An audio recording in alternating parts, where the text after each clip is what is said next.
समस्त को जय जगन्नाथ। आसतु आज आम जाना केमी ईपीएफ अकाउंट रु पैसा में उठाई परिबा। तो प्रथमे मु लिंक क्लिक करुच्ची ईपीएफ लॉगिन करुच्ची। ईपीएफ लॉगिन करेंगे तो आर लिंक टी मु आपन को डिस्क्रिप्शन में देदेवी। तो ईपीएफ लॉगिन कलापर आपन को ऑनलाइन क्लेम अकाउंट ट्रांसफर रे आपन क्लिक करंतु जहाँ कि डाहाण पटे गोटे ऑप्शन थी। तो क्लिक कलापर डायरेक्ट आपन को यूएन आ पासवर्ड ऑप्शन पड़े आसो डाहाण पटे तार यूएन नंबर आउ पासवर्ड ऑप्शन आसीज। आपन कौन करेंगे प्रथम यूएन नंबर टी आप क्लिक करंतु। यूएन नंबर क्लिक कलापर आपनकर पासवर्ड जहाँ अच्छे पासवर्ड टाइम एंटर करंतु। आपन जहाँ देइथिबे पासवर्ड आप एंट्री करेंगे। एंट्री कलापर आपन तल को साइन इन करेंगे। साइन इन कलापर आपन को गोटे मोबाइल को ओटीपी जीव। ओटीपी गलापर जो पेज ओटीपी पेज थी से ओटीपीटा आप मोबाइल नंबर को आस सारापर मोबाइल रे क्लिक करंतु। मोबाइल ओटीपी क्लिक कलापर आपन को आसे जीव ऑप्शन उपरे। तापर आप बाम पटरे किसी ऑप्शन थी जोटा कि आप ऑनलाइन सर्विस जीवे। ऑनलाइन सर्विस रे आपन क्लेम फॉर्म करेंगे। क्लेम फॉर्म कलापर क्लिक कलापर आ गोटे ऑप्शन आसो जोटा कि आपको वेरीफाई कर अकाउंट नंबर। आप अकाउंट नंबर देवे वेरीफाई करेंगे। वेरीफाई कलापर गोटे वार्निंग सर्टिफिकेट आपको आसीज। वार्निंग सर्टिफिकेट येस करंतु। येस कलापर आप गोटे पेज आसो जो पेज रे आपन ऑप्शन थी कौन आप एडवांस को ये करेंगे कौन आप अप्लाई कर। तो आप क्लिक करदे ऑप्शन आसो।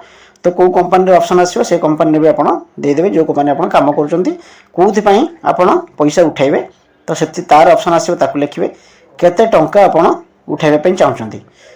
तो केते टंका उठाइबा चाहिए सेटा भी आप ऑप्शन रे क्लिक करेंगे। तापर आसो एड्रेस। एड्रेस आप कौ स्टेट रे आछंती।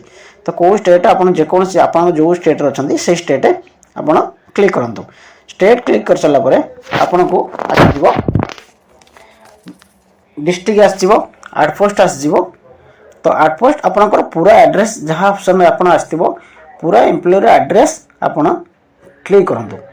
पूरा एड्रेस आपन क्लिक कला परे आपनकर सिटी आसीबो पिन कोड आसीबो जहाँ भी आपन क्लिक करे कथा आपन एड्रेस रे क्लिक करंते जहाँ ऑप्शन रे आसीबो। तापर आपन गेट मोबाइल ओटीपी रे पुणे आउ थरे क्लिक करिवे।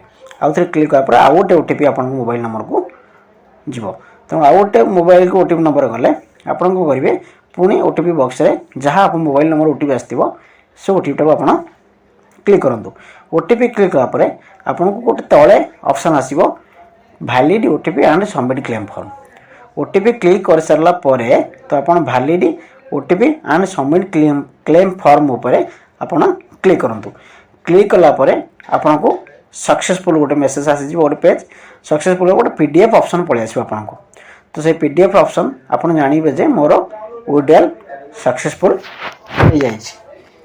तो यह थिला केमिति आपन निज मोबाइल रे ईपीएफ टंका उठाई पारिबे सहज उपाय रे।